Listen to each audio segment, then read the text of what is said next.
अगर समाज में समानता लाना चाहते हो, बराबरी लाना चाहते हो, शिक्षा और स्वास्थ्य को एक समान देश भर में जातीय जनगणना कराओ और जिसकी जितना भागीदारी है उसको इतना हिस्सेदारी दो। दिल्ली का कुर्सी खाली करो, देश का बहुजन आ रहा।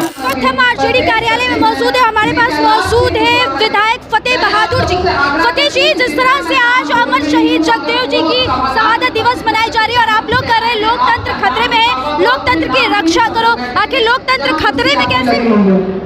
हमें संवैधानिक अधिकार है आरक्षण का। 90% के लोगों के लिए बाबा भीमराव अंबेडकर ने संविधान में हमें प्रस्ताव दिया और उस संविधान को नष्ट कर करके जो बिहार में जातीय जनगणना हुआ और उस जातीय जनगणना का जब डेटा सार्वजनिक हुआ, उस डेटा के अनुसार महागठबंधन के सहयोग से मुख्यमंत्री जी सरकार चला रहे थे। हमारे नेता तेजस्वी यादव जी के दबाव में आकर के उन्होंने आरक्षण को 50% से बढ़ाकर 75% करने का काम किया। लेकिन जैसे ही मुख्यमंत्री जी बीजेपी आरएसएस के गोद में जा कर के बैठे, उस आरक्षण को समाप्त कर दिया। यही तो लोकतंत्र खतरे में है और संविधान को मिटाया जा रहा है। ये लोग पूरे देश में जो है आज जो केंद्र के सत्ता में बैठे हुए जो लोग हैं वो देश को मनुस्मृति से चला रहे हैं, न संविधान से। पूरा शिक्षा संस्थान को नष्ट कर रहे हैं, पूरा स्वास्थ्य संस्थान को नष्ट कर रहे हैं। और बाबा भीमराव अम्बेडकर का सपना था कि शिक्षा और स्वास्थ्य को मुफ्त कर दो। अगर समाज में समानता लाना चाहते हो, बराबरी लाना चाहते हो, शिक्षा और स्वास्थ्य को एक समान कर दो। लेकिन शिक्षा और स्वास्थ्य में इतना ऊंच नीच है और जब तक मतलब शिक्षा और स्वास्थ्य में एक बराबरी नहीं होगा तब तक देश के जो हमारे जनता हैं, जो हमारे नागरिक हैं, उनमें समानता कभी आना संभव नहीं है। ये लड़ाई हमारी।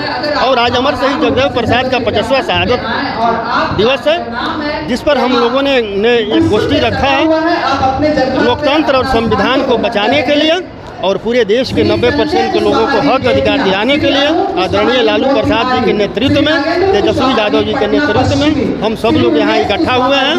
और हमारा आगाज है, पूरे देश के बहुजनों का डिमांड है कि देश भर में जातीय जनगणना कराओ और जिसकी जितना भागीदारी है उसको इतना हिस्सेदारी दो, वरना देश के बहुजन अपने हक हिस्सा की लड़ाई लड़ना जानते हैं। दिल्ली का कुर्सी खाली करो, देश का बहुजन आ रहा है। सर, एक सवाल रहेगा, जिस तरह से कल आप लोगों की अचानक जो मीटिंग हुई थी, उस मीटिंग में कहा गया था कि हरा गमछा नहीं लेना है, सिर्फ हरा टोपी पहनना है क्योंकि लोग पगड़ी बना देते हैं, इसका मतलब क्या होगा? ऐसी कोई बात नहीं है। हरा गमछा हम कंधा पर लेते हैं। हरा गमछा हमारा शांति का संदेश देता है।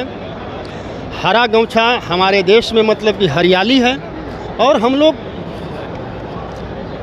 प्रेम मोहब्बत के साथ अपने जितने हमारे राज्य की जनता हैं, पिछड़े हैं, अति पिछड़े हैं, दलित हैं, सबको सीने से लगाना है और सबके हक अधिकार के लिए लड़ाई लड़ना। अब तो हरा गमछा लेने से मना कर दिया गया है? नहीं, ऐसी कोई बात नहीं। ऐसी कोई बात नहीं। चलिए, एक सवाल आखिरी में क्या रहेगा हमारा कि जिस तरह से मीटिंग हुई थी, सब लोग कयास लगा रहे हैं, क्या नीतीश कुमार एक बार फिर से आप लोग के साथ आएंगे? देखिए, कयास लगाने वाले लगाते रहते हैं। हमारे पार्टी का सिद्धांत है, हमारे नेता का सिद्धांत है कि मुख्यमंत्री जो भी हैं, प्रधानमंत्री देश के प्रधानमंत्री हैं। हमें अपने राज्य के विकास के लिए हमारे नेता प्रधानमंत्री से भी मिल सकते हैं। राज्य के विकास के लिए, जो गरीब शोषितों के अधिकार के लिए, और बिहार में जो जातीय जनगणना होकर 65% का आरक्षण बढ़ा था उसको रद्द कर दिया गया, उसके लिए, और पूरे देश स्तर पर जातीय जनगणना कराने के लिए, और जिसको जितना भागीदारी है उसको उतना हिस्सेदारी दिलाने के लिए हमारे नेता मुख्यमंत्री जी से मिलने गए थे। कोई बात नहीं है कि मैं तो बोला मुख्यमंत्री सबका मुख्यमंत्री हैं। हम राज्य के विकास के लिए कभी भी मतलब कि मिलने जा सकते हैं उसके बाद। चलिए, तो आपने खास तौर पर सुना कि किस तरह से विधायक फतेह बहादुर सिंह कह रहे हैं कि मुख्यमंत्री से तेजस्वी यादव का मिलना कोई बिहार में सियासत बदलाव का नहीं रूप अपनाया जा रहा है, बल्कि बिहार में विकास को लेकर के, बिहार में बदलाव को लेकर के तेजस्वी यादव नीतीश कुमार से मिलते हैं। क्या लगता है आपको? हमें कमेंट बॉक्स में अपनी प्रतिक्रिया दे दीजिएगा और ऐसे ही देश दुनिया की तमाम खबरों के लिए देखते रहे हमारे चैनल। बहुत बहुत धन्यवाद।